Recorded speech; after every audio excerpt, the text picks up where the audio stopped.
Now welcome you all.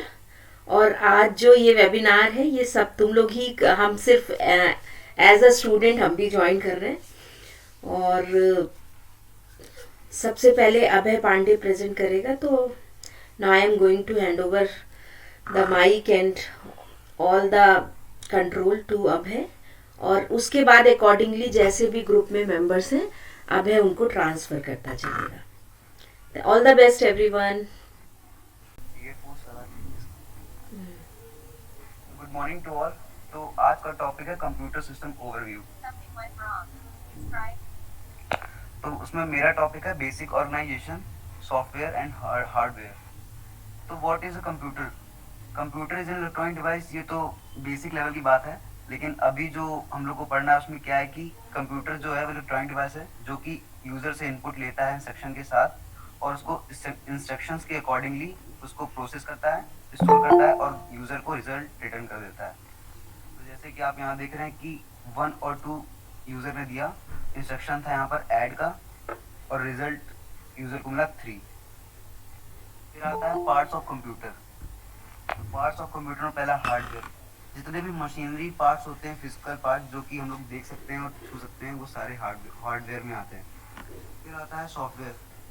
Software सारे logical parts जो कि हम लोग देख नहीं सकते और छू नहीं सकते, वो सारे सॉफ्टवेयर में आते हैं, जैसे कि प्रोग्राम्स जो होते हैं और डेटा जो मेमोरी में स्टोर होता है। फिर आता है फर्मवेयर। फर्मवेयर एक स्पेशल टाइप का सॉफ्टवेयर होता है जो कि कंप्यूटर को स्टार्ट करने में हेल्प करता है और power on self test perform करता है, जो कि इसका मतलब होता है कि जब वो स्टार्ट होता है तो बाकी सारे पेरिफेरल डिवाइस अच्छे से वर्क कर रहे हैं कि नहीं, वो चेक करता है। और ये मैन्युफैक्चर के द्वारा रोम चिप में पहले से ही स्टोर होता है। फिर आता है लिववेयर। लिववेयर में सारे यूजर्स, कंप्यूटर के सारे यूजर्स लिववेयर ही होते हैं। और जो कंप्यूटर हमारा जिस साइकिल में वर्क करता है वो होती है IPOS साइकिल। पहले वो इनपुट लेता है यूजर से, उसको प्रोसेस करता है, आउटपुट देता है और उसकी स्टोर भी कर लेता है। तो ये हमारा डायग्राम दे रखा है हार्डवेयर का, उसको आप लोग देख लेना, ज़्यादा कुछ खास नहीं है इसको। फिर आता है CPU। CPU कंप्यूटर की मेन और मतलब मेन कंट्रोल CPU होता है और प्रोसेसिंग यूनिट मेन यही होती है। ये सारे कंप्यूटेशंस, डिसीजन मेकिंग और लॉजिकल काम करता है। इसमें भी 3 यूनिट होती हैं: control unit, arithmetic and logic unit and registers. Control units guide करता है सीपीयू को कि क्या मतलब सारे जो हार्डवेयर पार्ट्स होते हैं, माउस, कीबोर्ड, प्रिंटर वगैरह, उन सबको गवर्न करता है कि कैसे काम करना है, क्या नहीं करना। और जो ALU होता है वो सारे ही मैथमेटिकल ऑपरेशंस ऑपरेट करता है, मतलब सारी अरिथमेटिक ऑपरेशंस ये हैंडल करता है। फिर आता है रजिस्टर। रजिस्टर्स होते हैं हमारे स्मॉल मेमोरी फ्रेगमेंट्स जो अर्जेंट इंफॉर्मेशन को होल्ड करने में मदद करते हैं। फिर आते हैं हमारे इनपुट डिवाइसेस। जो यूजर से इनपुट लेते हैं और कंप्यूटर को देते हैं, वो होते हैं इनपुट डिवाइस, जैसे कि कीबोर्ड, माउस, जॉयस्टिक और एक्सेट्रा। फिर आउटपुट डिवाइस जो यूजर को रिजल्ट रिटर्न करते हैं, वो होते हैं हमारे आउटपुट डिवाइस, जैसे कि मॉनिटर हो गया, प्रिंटर हो गया, प्लॉटर वगैरह, ये सब। फिर आते हैं हम लोग सॉफ्टवेयर पर, थोड़ा डीपली बात करेंगे।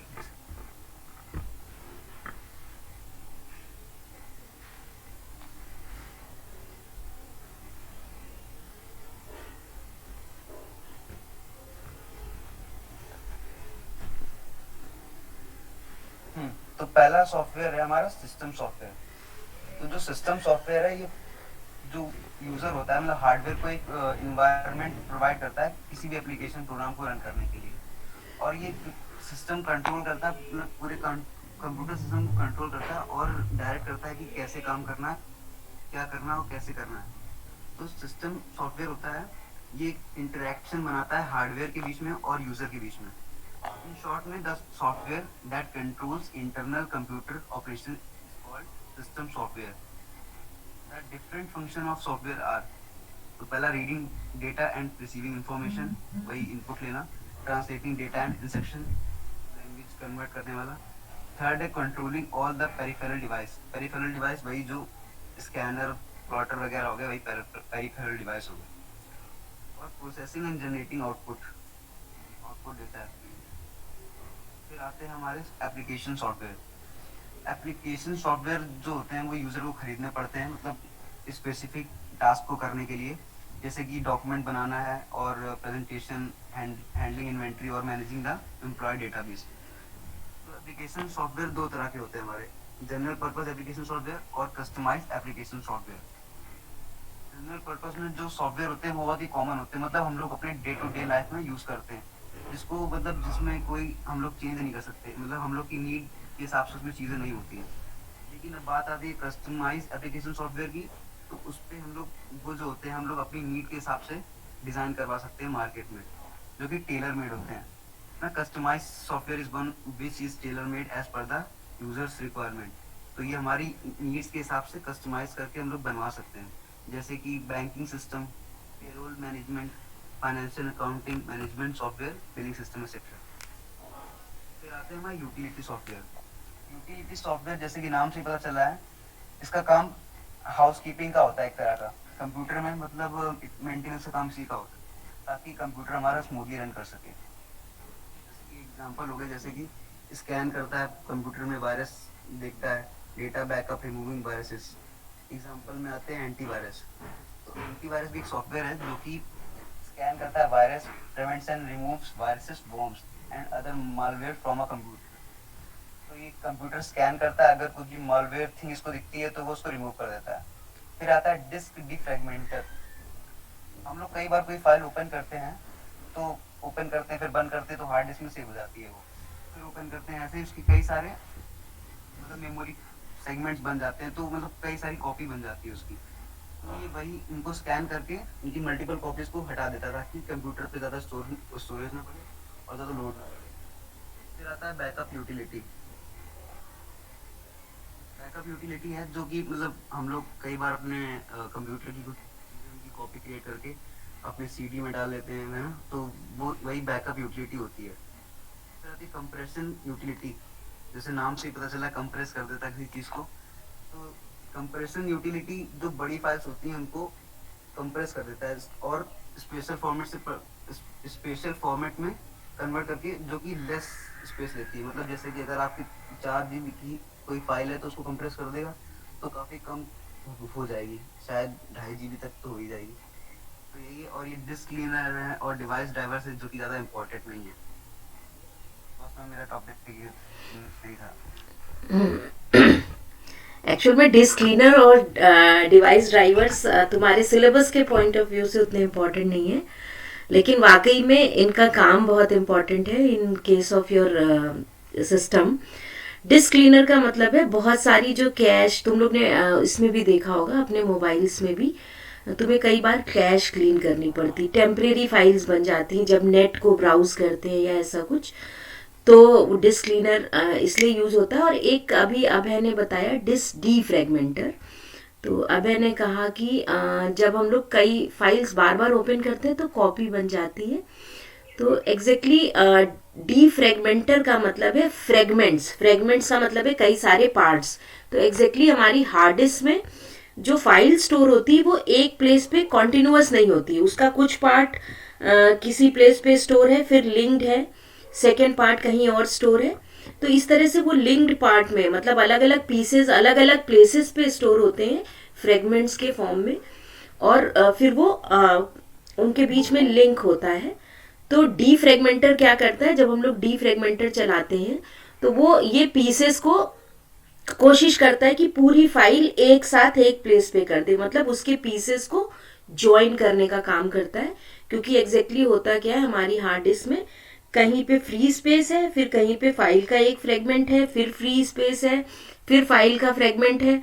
अब ये फ्री स्पेस कैसे हुई, सपोज हमने कोई फाइल डिलीट की तो उसकी प्लेस पे क्या होता है, वो स्पेस फ्री हो गई है लेकिन किसी दूसरी फाइल के पीसेस अलग अलग जगह पे हैं। तो अगर उसको फिर फ्री स्पेस पास में मिल गई है तो डी फ्रेगमेंटर क्या करता है, उसके पीसेस को एक साथ स्टोर कर देता है जिससे कि एक्सेस करने में इजी हो। तो अभय ने बहुत अच्छे से एक्सप्लेन किया हार्डवेयर सॉफ्टवेयर। हार्डवेयर भी उसने बताया कि कौन कौन से हार्डवेयर है, जो कि ब्लॉक डायग्राम बता दिया कि हमारे पास अगर हार्डवेयर हम देखें तो उस केस में हमारे पास सीपीयू है, हमारे पास मेमोरी यूनिट है, हमारे पास सीपीयू के साथ जो है हम इनपुट यूनिट और आउटपुट यूनिट यूज कर रहे हैं, plus inside CPU we have RAM ROM and registers also, ALU भी वहाँ पे है। तो ये हार्डवेयर थे। सॉफ्टवेयर भी हम लोग को क्लियर हो गया होगा कि हमारे पास अलग अलग तरह के सॉफ्टवेयर हैं, जिसमें से सबसे पहला सॉफ्टवेयर सिस्टम सॉफ्टवेयर वो सबसे ज़्यादा इम्पॉर्टेंट है। अगर वो नहीं होगा तो कंप्यूटर सिस्टम वर्क नहीं करेगा। एप्लीकेशन सॉफ्टवेयर के केस में सॉफ्टवेयर हम कुछ सॉफ्टवेयर परचेज करके लेके आते हैं, वो सॉफ्टवेयर है जो कि रेडीमेड है, हमारी नीड फुलफिल हो रही है तो हम उसको लेके आ रहे हैं। लेकिन कभी कभी ऐसा होता है कि उन सॉफ्टवेयर से हमारी नीड फुलफिल नहीं हो रही होती है, हमें कुछ एक्स्ट्रा टाइप का सॉफ्टवेयर चाहिए होता है, हमारी स्पेसिफिक नीड होती है, उस केस में हम उसको ऑर्डर दे के बनवाते हैं। तो वो हमारे टेलर मेड या कस्टमाइज सॉफ्टवेयर होते हैं। और अगर एग्जांपल देखें तो माइक्रोसॉफ्ट के जितने भी सॉफ्टवेयर हैं उनकी सीडी मार्केट में मिलती है या डीवीडी मार्केट में मिलती है, तो वो हमारे सारे एप्लीकेशन सॉफ्टवेयर की रेडीमेड सॉफ्टवेयर है, मतलब जनरलाइज सॉफ्टवेयर है। लेकिन जो बैंक मैनेजमेंट सिस्टम है या फिर रेलवे रिजर्वेशन का सिस्टम है या स्कूल मैनेजमेंट सिस्टम है, ये हर एक की नीड अलग अलग होती है, इसलिए ये हम मार्केट से नहीं परचेज कर पाते, मार्केट में रेडीमेड नहीं अवेलेबल होते, इन्हें हम प्रोग्रामर्स को ऑर्डर दे के बनवाते हैं। तो वेल डन अब है, बहुत अच्छा प्रेजेंट किया। आज हमारा टॉपिक है कंप्यूटर सिस्टम में सीपीयू एंड इट्स कंपोनेंट। पहला टॉपिक है। तो सीपीयू क्या होता है? तो सीपीयू जो होता है वो मेन प्रोसेसिंग यूनिट होती है कंप्यूटर की। माइक्रो प्रोसेसर होता है वो। उसमें भी वही है जिससे पूरा कंप्यूटर रन होता है। उसको ब्रेन ऑफ कंप्यूटर भी कहा जाता है। उसके 3 पार्ट होते हैं basically: memory unit, control unit और एएलयू, जो कि अर्थमेटिक एंड लॉजिकल यूनिट। ये फ्लो चार्ट जो है ये काफी जगह देखने को मिलेगा। इसमें पहला होता है इनपुट डिवाइस, जिससे हम इनपुट देते हैं कंप्यूटर को। तो जब इनपुट देते हैं तो वो जाता है कंट्रोल यूनिट में। अब कंट्रोल यूनिट क्या करता है? उसको प्रोसेस करता है कि वो किस टाइप का डाटा है जो यूजर ने दिया है।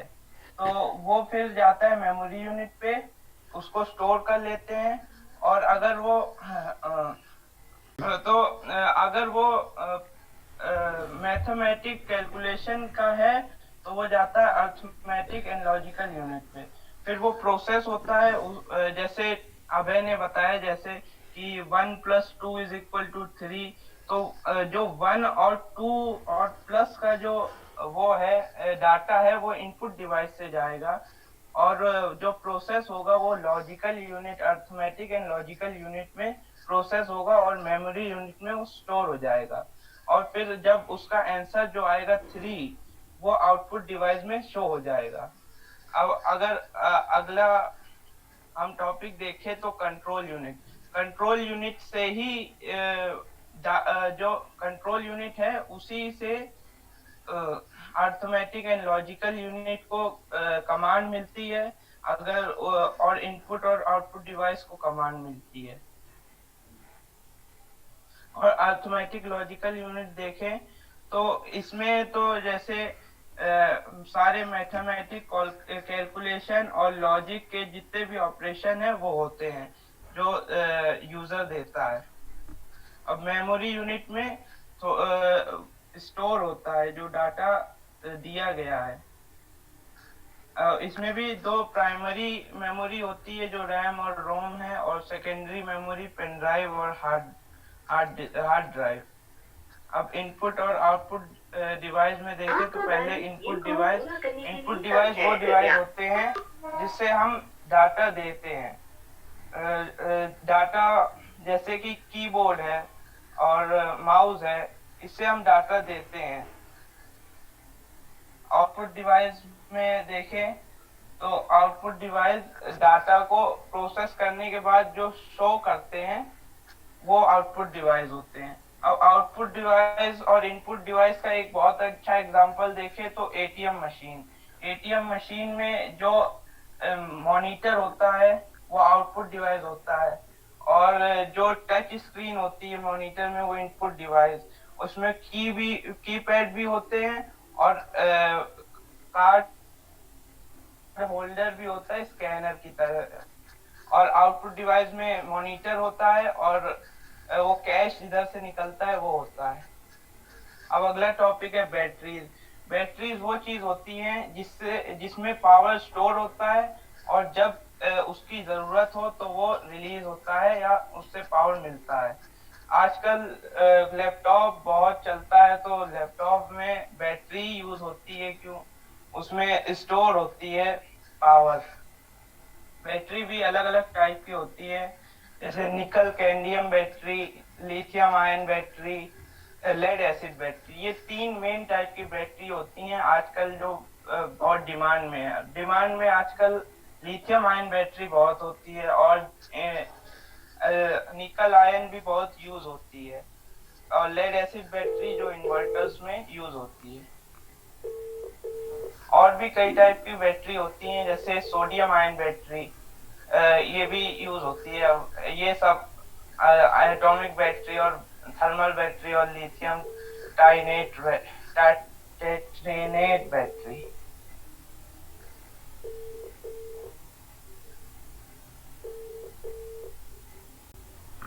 ओके, अल्फाज ने बहुत अच्छे से प्रेजेंट किया और कुछ टॉपिक अमन अभय पहले बता ही चुका था, तो आई थिंक कि ये सारी चीज़ें क्लियर होंगी कि प्रोसेसिंग यूनिट कैसे वर्क कर रही है।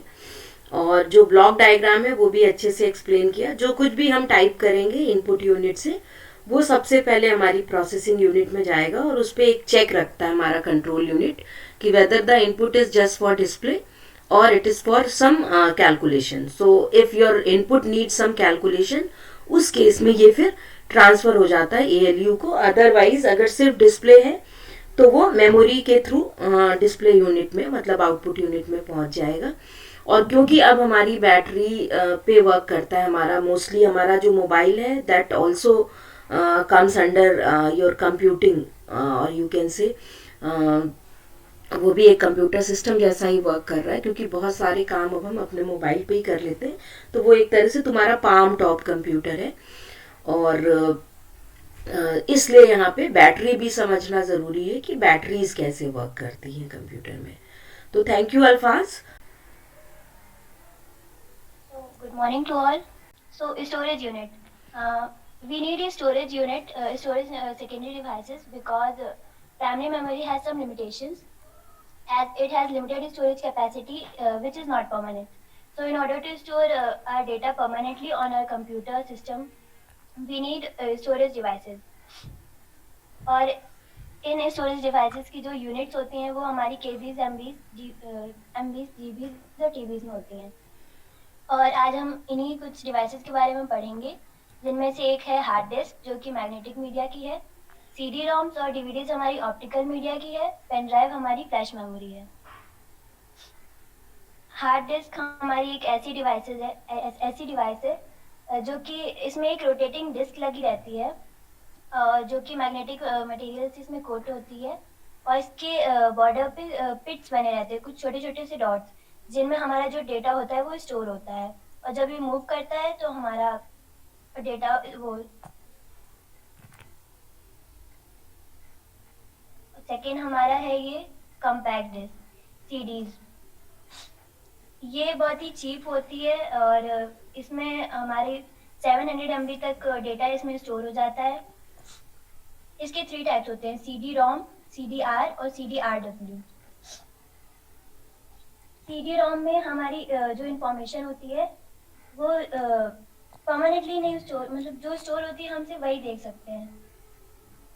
और CDR जिसमें सिर्फ एक बार इसमें लिखा जा सकता है दोबारा, और इसमें कुछ इरेज नहीं किया जा सकता है। और जो CDRW होती है उसे हम एडिट भी कर सकते हैं। फिर आती है हमारी डीवीडी हमारी होती है डिजिटल वीडियो डिस्क। इसमें हमारा ऑडियो वीडियो दोनों ही हो जाते हैं स्टोर, और ये सेम CD जैसी होती है, बस इसमें स्टोरेज की थोड़ी सी यूनिट ज़्यादा होती है, स्पेस ज़्यादा होती है। इसे हम SDB कह सकते हैं, सुपर डेंसिटी डिस्क। इसके भी 3 टाइप्स होते हैं, डीवीडी रोम, डीवीडी आर और डीवीडी आरडब्ल्यू। ये भी वही सेम होता है कि हम डीवीडी आरडब्ल्यू को एडिट कर सकते हैं। डीवीडी आर में जो हमारा स्टोर होता है उसे हम एडिट नहीं कर सकते, और सीडी इसको रोम को सिर्फ हम लोग रीड कर सकते हैं। फिर हमारी आती है फ्लैश मेमोरी। फ्लैश मेमोरी एक ऐसी डिवाइस है जो कि पोर्टेबल डिवाइस है, और इसमें हम अपना डेटा स्टोर कर सकते हैं और एक डिवाइस से दूसरी डिवाइस में उसे पोर्ट कर सकते हैं। फिर हमारी आती है ब्लू रे डिस्क। ये भी सीडी और डीवीडी जैसी होती है, बस इसमें थोड़ी सी कैपेसिटी स्टोरेज की ज़्यादा होती है, और इसमें एक ब्लू वायलेट लेज़र यूज़ होता है रेड लेज़र की जगह पे। और फिर हमारी आती है सिस्टम बसेस। सिस्टम बस एक वायर होता है, और मतलब केबल होता है, जो कि हमारे कंप्यूटर के कुछ पार्ट्स को और एक दूसरे के पार्ट से कनेक्ट करता है, जो अंदर के हमारे स्टोरेज डिवाइसेस हुई और इनपुट यूनिट, आउटपुट यूनिट, इन सबको। तो जो इनमें से फर्स्ट हमारी बस होती है वो होती है डेटा कैरिंग बस, जो हमारी केबल होती है जो कि डेटा को ट्रांसफ़र करती है एक यूनिट से दूसरी यूनिट, उसे हम डेटा बस कहते हैं। और जो कि कंट्रोल इंस्ट्रक्शन देती है उन्हीं सब डिवाइसेस को काम करने के लिए, उन्हें हम कंट्रोल बस कहते हैं। और जो डिवाइस बताती है कि कहाँ पे कौन सी चीज़ है हमारी रखी, मेमोरी एड्रेस जो बताती है, उसे हम एड्रेस बस कहते हैं। और जो हमारी इनपुट और आउटपुट यूनिट को एक दूसरे से कनेक्ट करती है, उसे हम इनपुट आउटपुट बस कहते हैं। आइए बस मैम मेरा इतना ही था। Okay, very good Enakshi. Enakshi ने भी सारी चीज़ें अच्छे से बताई हैं कि जब भी हम कंप्यूटर सिस्टम को यूज़ कर रहे हैं तो हमें स्टोरेज की ज़रूरत क्यों पड़ी, बिकॉज इससे पहले भी सब लोगों ने हमें बताया कि हमारे पास सीपीयू के साथ मेमोरी यूनिट है। तो ये जो मेमोरी यूनिट है इसमें रैम और रोम होते हैं, जो कि जैसा स्टार्टिंग में अभय ने भी बताया कि रोम में फर्मवेयर स्टोर होता है जिसको कि खाली हम रीड कर सकते हैं, और रैम जो है वो टेम्परेरी है जिसमें हम परमानेंट स्टोर नहीं कर सकते। इसलिए हमें फिर चाहिए एक ऐसी डिवाइस जिसमें हम परमानेंटली स्टोर कर पाएँ। तो उसके लिए हमें सेकेंडरी स्टोरेज डिवाइसेस लगानी पड़ती हैं। जो most common secondary storage device है हमारे कंप्यूटर में वो है हार्ड डिस्क, जो कि फिक्स होती है इनसाइड आर सीपीयू कैबिनेट। और बाकी जितनी भी सेकेंडरी स्टोरेज डिवाइसेस हैं वो पोर्टेबल हैं। पोर्टेबल का मतलब है हम उनसे प्लग इन कर सकते हैं और निकाल सकते हैं। मतलब जब हमें ज़रूरत है हमने उसको फिक्स किया और फिर उसके बाद हमने स्टोर किया उसमें या रीड किया और फिर हमने उसको रिमूव कर लिया। तो क्योंकि परमानेंट स्टोरेज चाहिए, अदरवाइज कंप्यूटर का फिर कोई यूज़ ही नहीं रहेगा, क्योंकि डेटा नहीं स्टोर हो पाएगा और फ्यूचर में यूज़ नहीं हो पाएगा। तो वो सारा एनाक्षी ने अच्छे से प्रेजेंट किया। और फाइनली उसके बाद कौन सी हमारी डिवाइसेस है सेकेंडरी स्टोरेज, कौन सी क्यों यूज़ हो रही है, कि इसमें क्या मटेरियल यूज़ हो रहा है, वो एक्सप्लेन किया। और finally inside the CPU cabinet motherboard पे के थ्रू जितनी भी इंटरनल कंपोनेंट्स हैं वो आपस में कनेक्टेड कैसे हैं, तो वो सारे कनेक्टेड हैं by the means of buses. तो बसेस की भी कैटेगरी एनाक्षी ने बताई कि सबसे पहली जो बस है हमारी वो डेटा बस है, जो एक्चुअल में डेटा कैरी करेगी। डेटा पार्ट मतलब हमने फाइल में कुछ कंटेंट टाइप किया हुआ है वो, या हमने 3+5 कैलकुलेशन कराने जा रहे हैं तो 3 और 5 डेटा है और प्लस इंस्ट्रक्शन है। तो इस तरह का जो भी इनपुट हमने किया वो उसको कैरी करेगा डेटा को, तो वो डेटा बस है।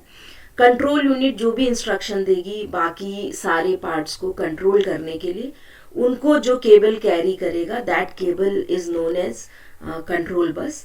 और मेमोरी में कहाँ पे कोई चीज़ स्टोर है और कहाँ पे कोई चीज़ स्टोर करनी है, उसके लिए जो एड्रेस डिसाइड होगा that address is transported by your address bus. तो ये बसेस एनाक्षी ने बताई। और अब इसके बाद जो टॉपिक है वो है हमारा, 1 मिनट हम देख लेते हैं, सात्विक का mobile system. Good morning everyone. हमारा अब जो टॉपिक है वो है मोबाइल सिस्टम एंड ऑर्गेनाइजेशन।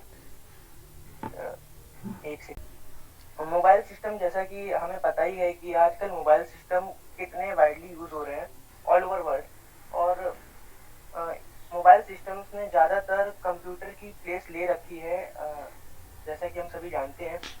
जो मेनली 3 रीज़न है जिसकी वजह से मोबाइल फ़ोन का यूज़ इतना बढ़ चुका है, वो है कि हम इसमें एंडलेस एप्लीकेशन कैपेबल हैं हैंडल करने के लिए। और जो सेकंड रीज़न है वो है कि पोर्टेबल है, कॉम्पैक्ट है, और अ, जो मेन है वो हम मोबाइल से कॉल कर सकते हैं और मैसेज सेंड कर सकते हैं। तो ज़्यादातर हमें ब्लॉक डायग्राम ही बता देगा कि मोबाइल सिस्टम बेसिकली है क्या। मोबाइल सिस्टम में जो मेन होता है वो है सीपीयू। सीपीयू कंसिस्ट ऑफ 3 सब system: communication processor, APU, GPU.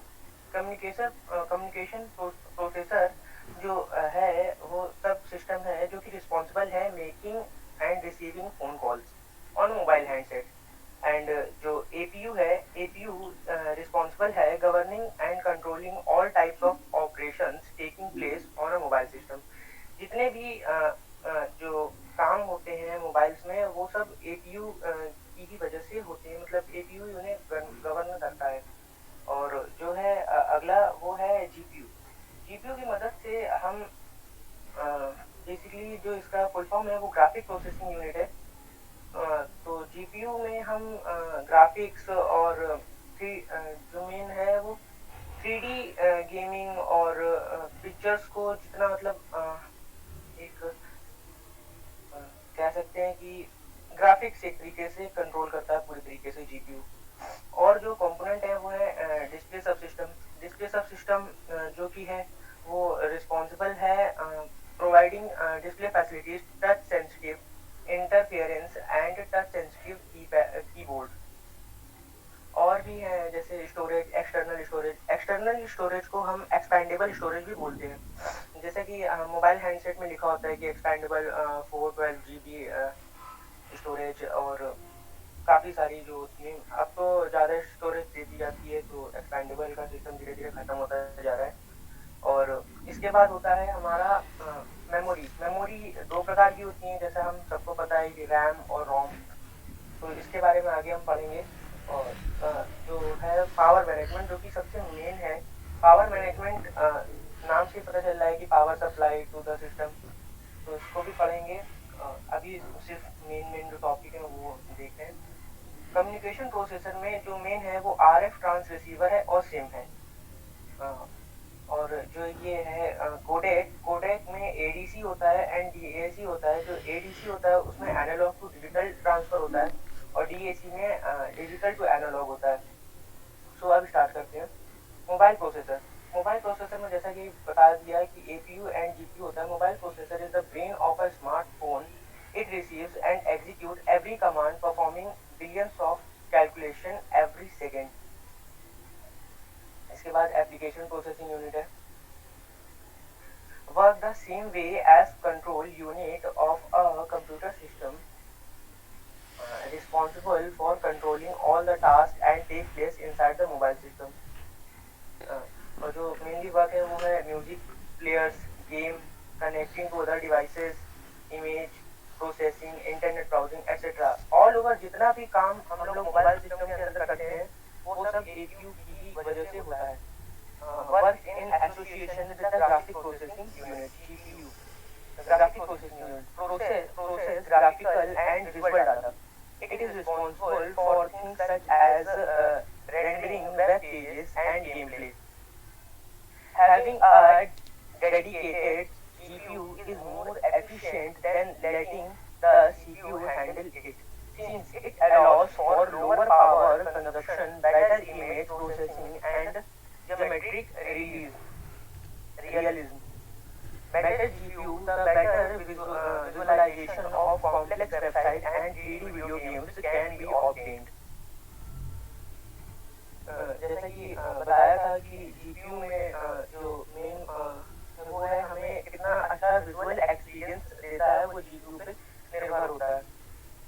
Communication processing unit. Communication processing unit का जो मेन काम है वो कॉल करना और कॉल्स को रिसीव करना, जो कि एक मेन मैकेनिज्म होता है फोन का।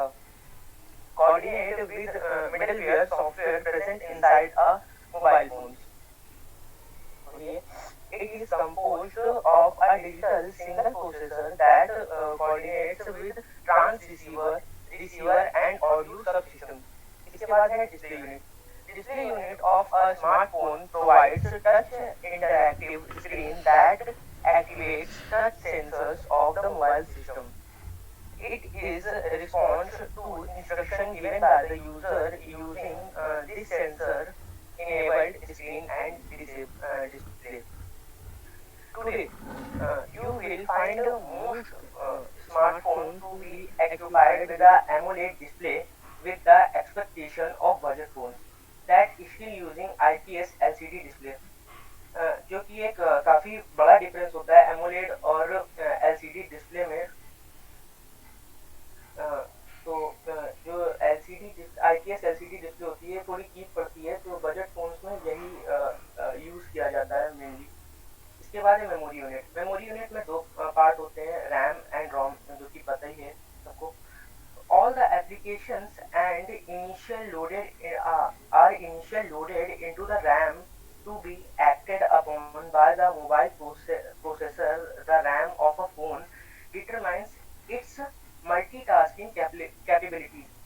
जैसा कि हमें पता है कि जो भी गेमिंग एक्सपीरियंस है, जैसे बड़े बड़े गेम हैं लाइक COD और PUBG और काफ़ी सारी जैसे चीज़ें हैं, वो रैम पे ही निर्भर होती हैं. जैसे जितना आपके फ़ोन का रैम ज़्यादा होगा उतनी अच्छे से आपको परफॉर्मेंस मिलती है और मल्टीटास्किंग कैपेबिलिटी उतनी ही बढ़ जाती है डिवाइस की.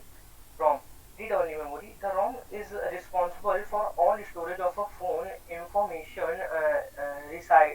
resides in ROM and is loaded into the RAM when an application is run. ROM में हम अपने फ़ोन की सारी स्टोरेज जो भी है वो सब स्टोर होती है. इसके बाद जो मेन यूनिट है battery unit. Battery unit of a mobile phone is main source of power supply for the device. जो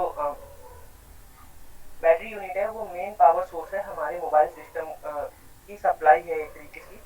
और usually composed of lithium ion cell. जैसा कि अल्फाज ने बैटरी का डिस्क्रिप्शन दिया था इतने अच्छे से, तो उसमें mainly lithium ion cell demand में होती है.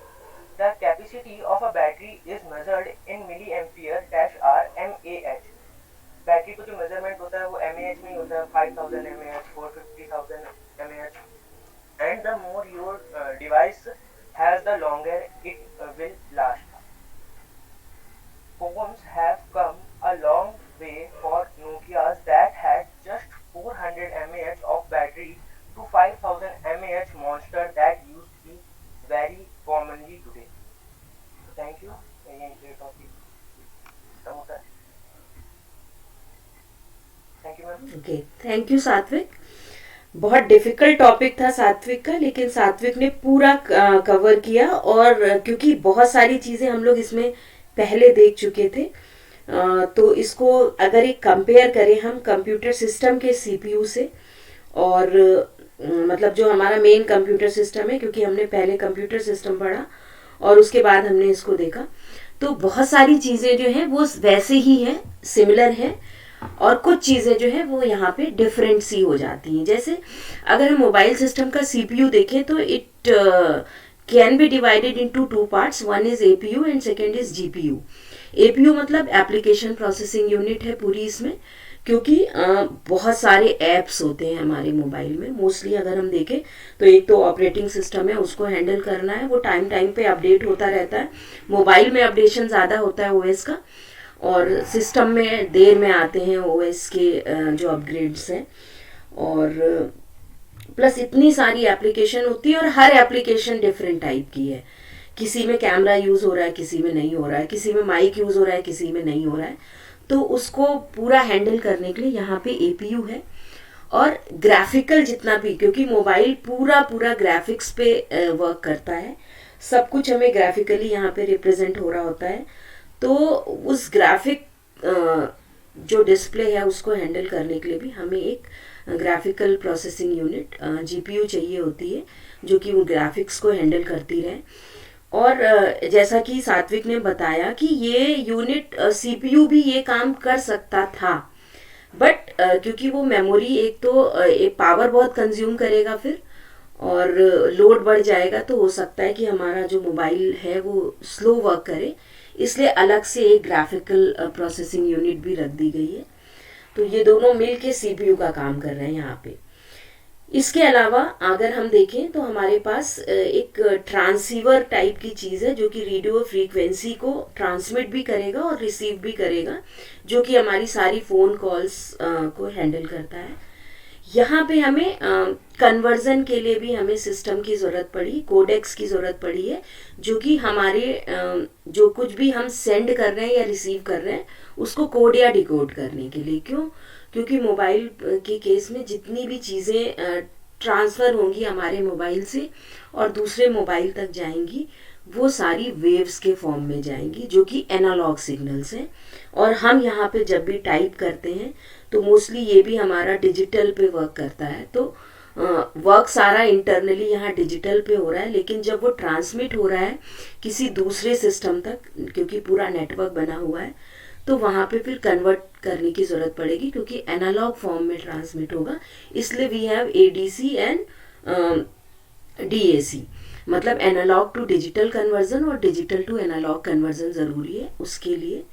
प्लस यहाँ पे डिस्प्ले सब सिस्टम है उसका पूरा, क्योंकि टच स्क्रीन है तो वो डिस्प्ले अलग है, साथ में हमें कीबोर्ड मिला हुआ है। तो इस तरह की बहुत सारी चीज़ें हैं जो हमारे कंप्यूटर से थोड़ा सा डिफरेंट है, वो सात्विक ने हमें बताया। अब लास्ट जो टॉपिक है वो है बहुत ही इम्पोर्टेंट टॉपिक है, क्योंकि हम लोग जो हम लोग पढ़ रहे हैं कंप्यूटर साइंस का सिलेबस, उसका जो मेन मोटिव यही है कि बच्चा एक हार्डवेयर और सॉफ्टवेयर को समझने के बाद स्टार्ट करे वो प्रोग्रामिंग करना, अपने सॉफ्टवेयर बनाना। और उसके लिए हम सिस्टम सॉफ्टवेयर का ही एक पार्ट यूज़ करते हैं, क्योंकि सिस्टम सॉफ्टवेयर दो कैटेगरी में डिवाइडेड है, दो पार्ट्स हैं इसके।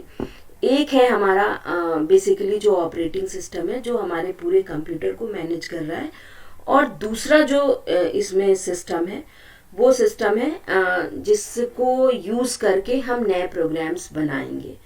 तो उसको हम जनरली कहते हैं लैंग्वेज प्रोसेसर, जो कि हमें फैसिलिटी प्रोवाइड करता है नए सॉफ्टवेयर्स को क्रिएट करने की। ये टॉपिक कवर करने जा रहे हैं हर्षित और हर्षिता। मेरा टॉपिक है सॉफ्टवेयर। तो पहले सॉफ्टवेयर की डेफिनेशन से स्टार्ट करते हैं जो सबने पढ़ी होगी। तो a collection of program with procedure, rule और डॉक्यूमेंटेशन, डाटा, ये सब जो ऑपरेशन और ये सब जो ऑपरेट करता है पूरे उसको, जैसे सॉफ्टवेयर है क्या, जो सारे प्रोग्राम्स को गवर्न करता है और जो हार्डवेयर को चलाता है, वही सॉफ्टवेयर है। A single program or a collection of program which performs many tasks and system-related functions. Software is the detailed instruction that control the operation of hardware. Without software, hardware cannot extend its capabilities or utilities. तो बिना software के तो hardware भी काम नहीं करेगा। और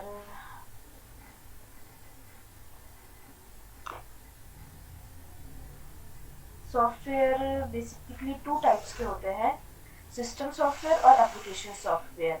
system software की ये पार्ट्स हैं BIOS, operating system, device driver और लैंग्वेज प्रोसेसर। एप्लीकेशन सॉफ्टवेयर के भी पार्ट्स हैं word processor, spreadsheet, presentation, database और एक यूटिलिटीज भी है।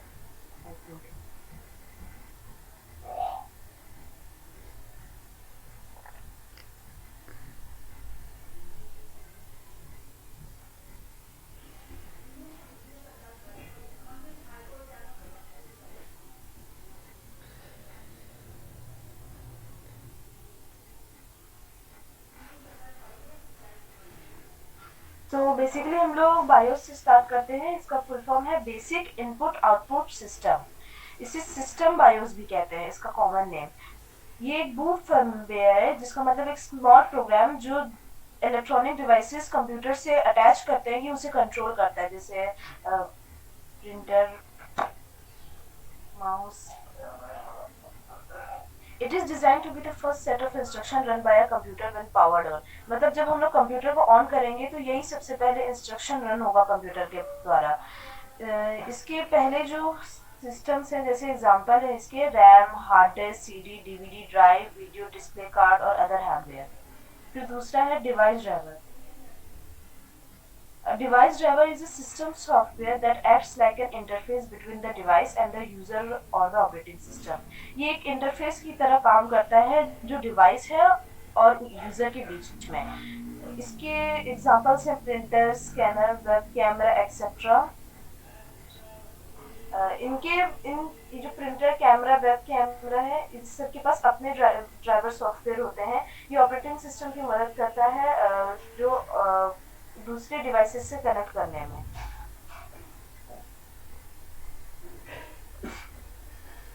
चलिए अब लैंग्वेज प्रोसेसर डिस्कस करते हैं। जैसे कि सबको पता है कि जो कंप्यूटर है वो केवल बाइनरी कोड को समझ सकता है। सो हमें एक ऐसी लैंग्वेज बनाने की ज़रूरत पड़ी जो ऐसे प्रोग्राम बनाने की ज़रूरत पड़ी जो हम लोग तो जिसे नॉर्मल हाई लेवल लैंग्वेज में लिख सके, पर जो कंप्यूटर है वो उस लैंग्वेज को बाइनरी में कन्वर्ट कर सके। तो इसके लिए प्रोसेसर्स हैं कंपाइलर और इंटरप्रेटर।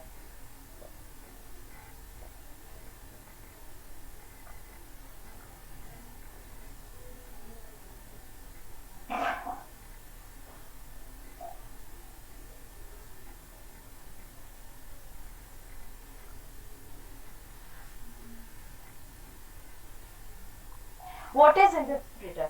एक इंटरप्रेटर एक कंप्यूटर प्रोग्राम है जो हर एक हाई लेवल प्रोग्राम स्टेटमेंट को मशीन कोड में बदल देता है। ये इंक्लूड करता है source code, pre compiled code और स्क्रिप्ट्स। कंपाइलर और इंटरप्रेटर का काम तो एक है कि हाई लेवल प्रोग्रामिंग लैंग्वेज को मशीन कोड में कन्वर्ट कर देता है, पर जो कंपाइलर है वो मशीन कोड को प्रोग्राम से पहले कन्वर्ट कर देता है, और इंटरप्रेटर जो है वो मशीन कोड को प्रोग्राम रन होने के वक्त, जब प्रोग्राम रन करवाते हैं तब वो कन्वर्ट करता है लाइन बाय लाइन। कंपाइलर क्या है? Compiler is a computer program that transforms code in high-level programming language into the machine code। ये human readable code को कंप्यूटर प्रोसेसर ऐसी लैंग्वेज में कन्वर्ट करता है जो कंप्यूटर समझ सके, जैसे binary code.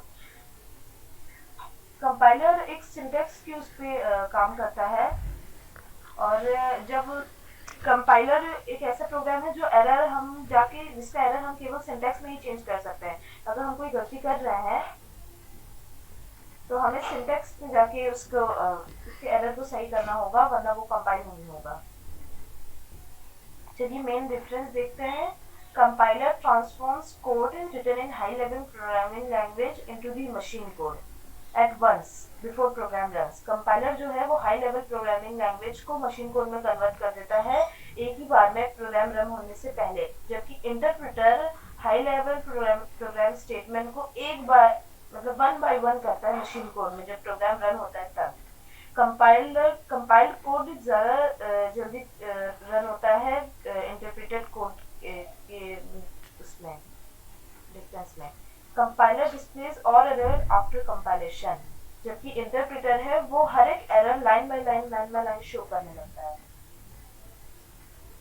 Compiler is based on ये ट्रांसलेशन लिंकिंग मॉडल से उसके ऊपर बेस्ड है, और इंटरप्रेटर इंटरप्रेशन मेथड के ऊपर बेस्ड है।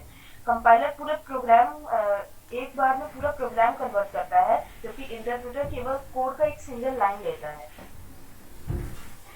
बेसिस ऑफ डिफरेंस, सबसे पहले programming steps. Create the program, दोनों पहले क्रिएट करते हैं। Compiler will analyze all the language statements for its correctness. If correct, then throws an error. Compiler जो है वो पूरे सिस्टम को एक साथ लेगा। अगर उसमें कोई एरर है तो वो एरर शो कर देगा, सही है तो वो कंपाइल कर देगा। और जबकि इंटरप्रेटर लाइन बाय लाइन करेगा, अगर उसमें एरर है तो वो डायरेक्ट शो कर देगा।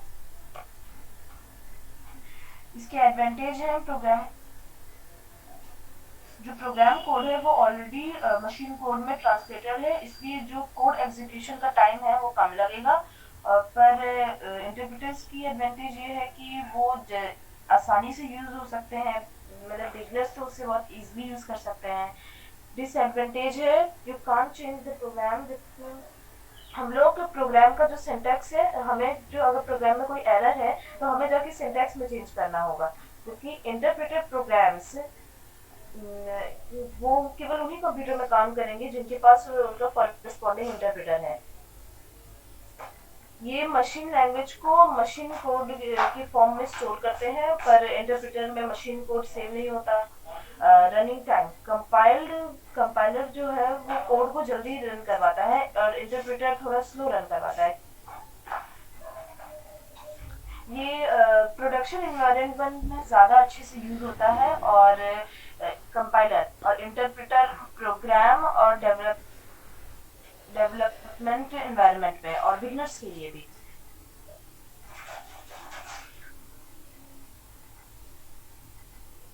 Compiler displays all errors or warnings at the compilation on time। मतलब कंपाइलर जो है वो सारी एरर और वार्निंग कंपाइलेशन के टाइम दिखाएगा, पर हम लोग मतलब इसका मतलब हम लोग एरर प्रोग्राम के वक्त सही नहीं कर सकते, जबकि इंटरप्रेटर है वो एक एक स्टेटमेंट लेता है और एरर दिखाएगा, और हम अगर कोई एरर आती है तो हम लोग उसी समय सही कर लेंगे। और इनपुट में वो पूरा प्रोग्राम एक साथ कंपाइल करता है, जबकि इंटरप्रेटर वो एक एक लाइन को वो करता है, चेंज करता है।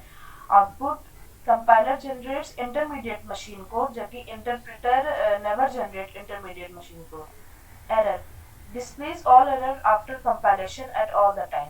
मतलब ये सारे एरर एक ही बार दिखाएगा कंपाइल होने के बाद, मतलब अगर कोई एरर है तो हमें उसे ढूंढना पड़ेगा, और जबकि इसकी इंटरप्रेटर वो लाइन बाय लाइन एरर दिखाते जाएगा। चलिए रोल ऑफ कंपाइलर पढ़ते हैं। Compiler reads the source code, output executable code.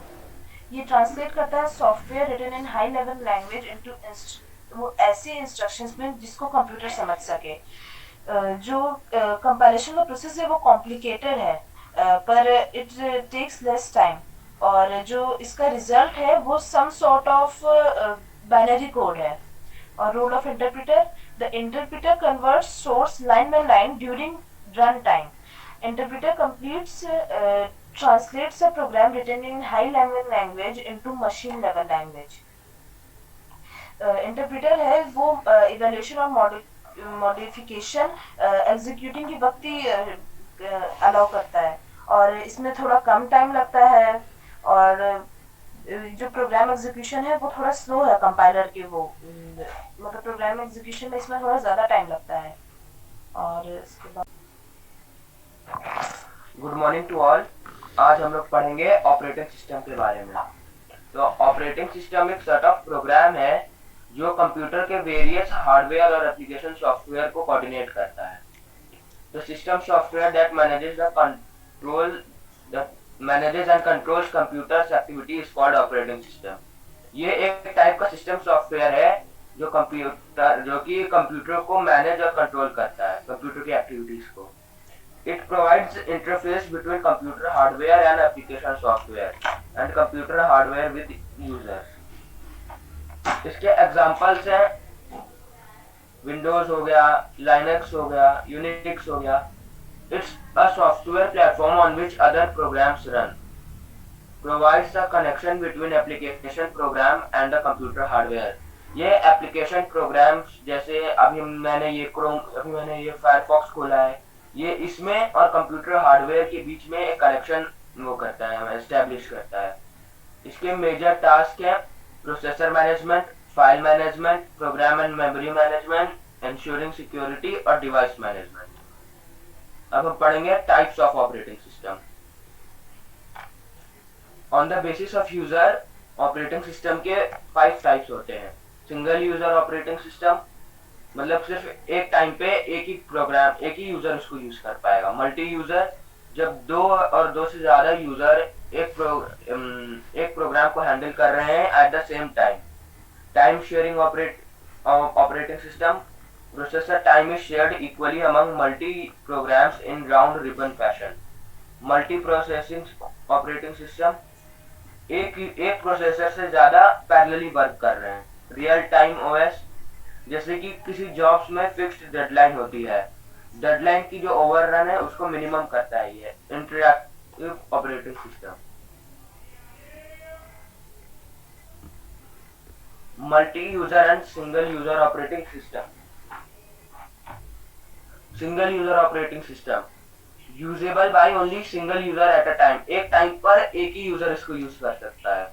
Multi user operating system, इसको एक टाइम पे मल्टीपल यूजर यूज कर सकते हैं। Time sharing among multiple processor of single user, time sharing among multiple programs of single user, मतलब इसमें single user के लिए सारे प्रोग्राम्स के लिए टाइम शेयर है। Time sharing among multiple users, तब सिंगल यूजर ऑपरेटिंग सिस्टम के एग्जांपल है जैसे आपका विंडोज हो गया, एमएस डॉस हो गया, और मल्टी यूजर ऑपरेटिंग सिस्टम के एग्जांपल है Unix and Linux.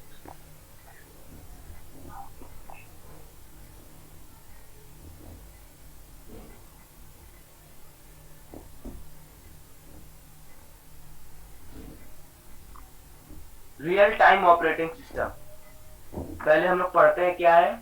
It is a multitasking operating system that aims at executing real-time application. Real-time operating system often use specialized scheduling algorithms so that they can achieve a deterministic nature of behavior. Multitasking operating system है जो applications को real time में execute करता है।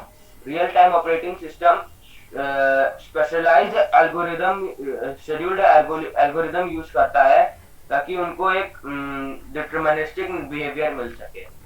The main object of real time operating system is there quick and predictable response to events. इसका main जो advantage कह ले या फायदा कह ले ये है, ये प्रेडिक्टेबल है और ये बहुत क्विक है।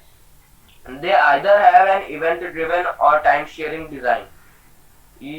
An event-driven system switches between tasks based on their priorities, while time-sharing operating system switches tasks based on clock. जो event-driven system होते हैं वो task-based priorities, while जो event-driven operating system होते हैं वो task को priority देते हैं, जबकि जो time-sharing operating system है वो task switch कर लेते हैं clock के हिसाब से।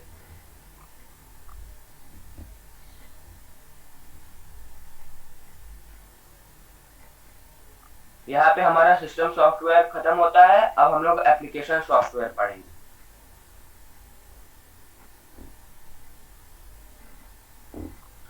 Application software runs on operating system, it uses service of operating system to interact with hardware.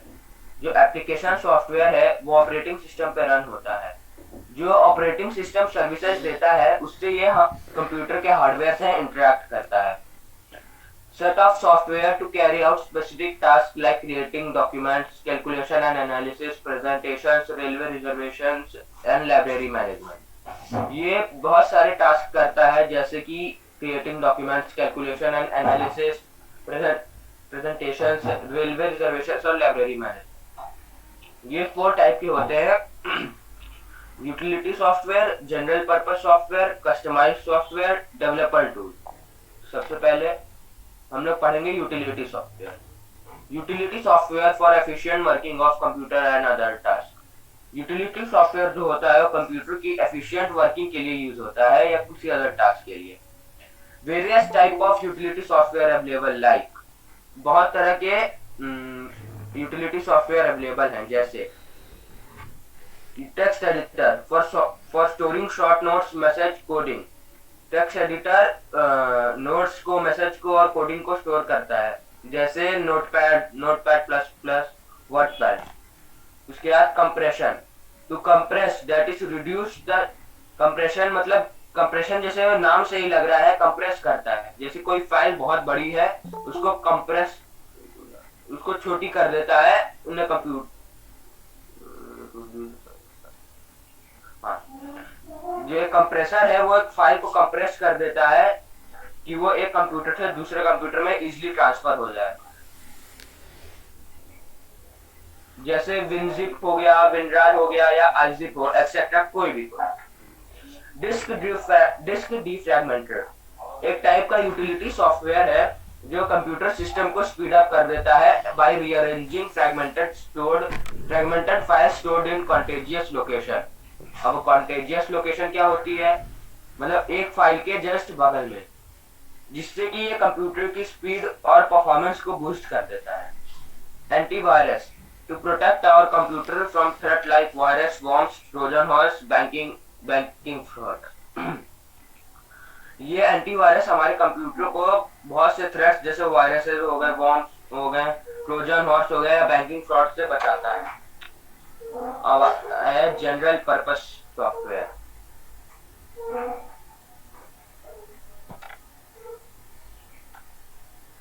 These are the common software used by everyone in world. ये बहुत common, these are the common software used by everyone in our world. Word processing.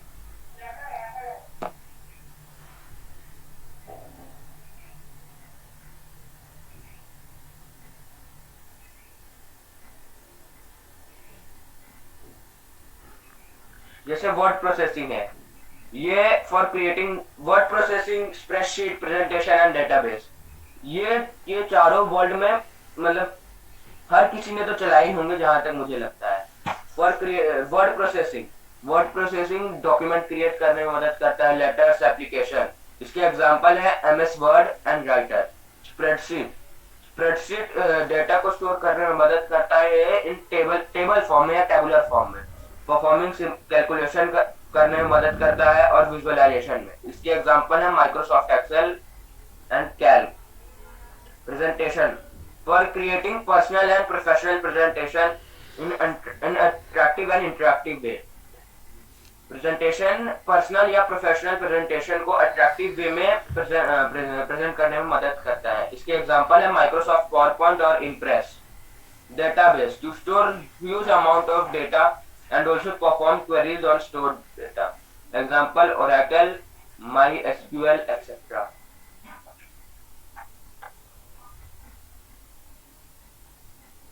अब आता है customized software. These are tailored software.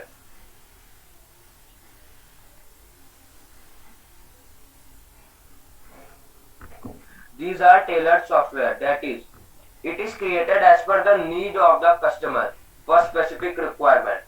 मतलब customised software जैसे हो गया, हम लोग की स्कूल में हम सॉफ्टवेयर बनाए, हर एक बच्चे की एक लिस्ट है, यूनिक आईडी है, पेरेंट्स का नाम है, मतलब 10th बोर्ड का रोल नंबर है। ये स्कूल का लिए एक अलग से सॉफ्टवेयर बनाया गया है।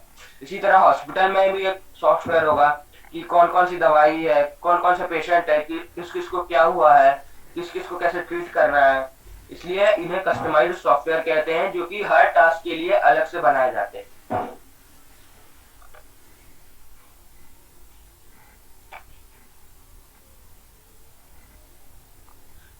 अब आता है developer tools.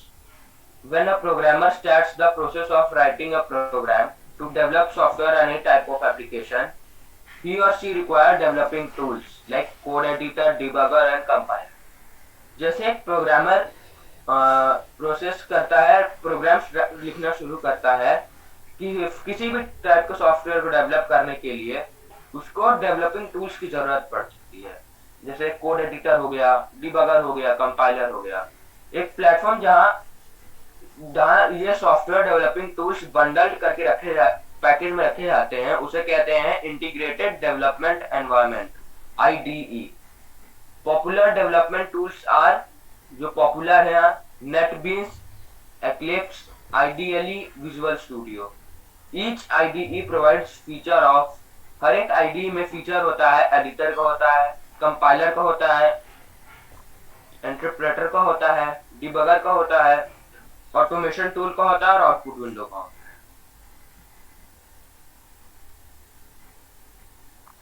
Thank you to all. तो ओवरऑल ये थैंक यू एवरीवन, ये पूरा एक तरह से चैप्टर हमारा ओवर हो गया, जिसमें हार्डवेयर, सॉफ्टवेयर और कैसे सारे पार्ट्स कोऑर्डिनेशन में वर्क कर रहे हैं वो हम लोगों ने पढ़ा। और इसका सबसे इम्पॉर्टेंट जो पार्ट था वो लास्ट पार्ट था, जो ये डेवलपर टूल्स पे जहाँ हर्षित ने ओवर किया है, क्योंकि हम लोग डेवलपमेंट के लिए ही पढ़ रहे हैं CS, कि हम लोग आगे प्रोग्रामिंग कर पाएँ।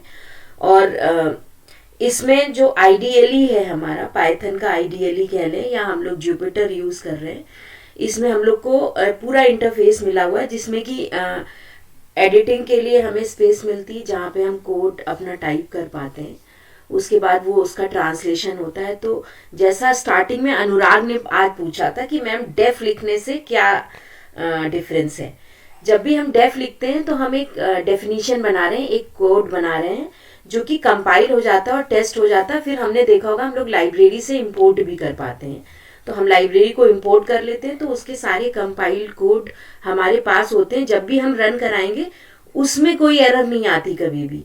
कभी भी हमने ये नहीं देखा होगा कि वो लाइब्रेरी के किसी प्रोग्राम में एरर बता रहा है, बिकॉज वो पहले से टेस्टेड है और उनको बार बार ट्रांसलेट करने की ज़रूरत नहीं होती है। लेकिन जब हम लोग अपना कोड लिखते हैं तो यहाँ पे इंटरप्रेटर यूज़ हो रहा है पाइथन में, तो वो 2 लाइन एग्जीक्यूट हुई और उसके बाद एरर आ गई, इसका मतलब है 3rd लाइन पे एरर है, वो वहाँ पे रुक गया, उसने पूरा एक साथ नहीं ट्रांसलेट किया। तो कंपाइलर पूरा ट्रांसलेट कर देता है तभी एग्जीक्यूट करता है, मतलब बीच में एरर नहीं आएगी, एग्जीक्यूशन फास्ट हो जाएगा। जबकि इंटरप्रेटर क्या करता है, वो एग्जीक्यूशन साथ ही साथ स्टार्ट कर देता है, ट्रांसलेट करता है, एग्जीक्यूट करता है और एरर आ जाती है तो रुक जाता है, इसका मतलब है वापस हमें कोड में जाना है, फिर से एरर रिमूव करनी है। तो कंपाइलर एग्जीक्यूशन के पॉइंट ऑफ व्यू से फास्ट है। और एक और अच्छी चीज़ है कंपाइलर में कि वो EXE बना लेता है। तो यहाँ पे पाइथन में इसीलिए EXE में हम लोग को प्रॉब्लम होती, क्योंकि ये इंटरप्रेटर बेस्ड है, लाइन बाय लाइन ट्रांसलेट होगा और उसके बाद जो है वो सेव नहीं करके रखेगा, सेकेंड टाइम फिर से ट्रांसलेट होगा। तो यहाँ पे कुछ ऐसे अलग से हम लोग फिर टूल्स यूज़ करते हैं जिससे EXE बन जाए। तो फ़ायदा यही है, अगर हम मॉड्यूलर प्रोग्रामिंग करते हैं, डेफिनेशन अगर अलग अलग बना के उसको एक बार कंपाइल करा के रख देते हैं तो एग्जीक्यूशन फास्ट हो जाता है और प्रोग्रामिंग सिंपल हो जाती है, क्योंकि हम लोग छोटे छोटे पार्ट अलग अलग पहले कोड करते हैं, पूरा बड़ा सा प्रोग्राम एक साथ नहीं करते। तो ये डेफ में बेनिफिट है और आई थिंक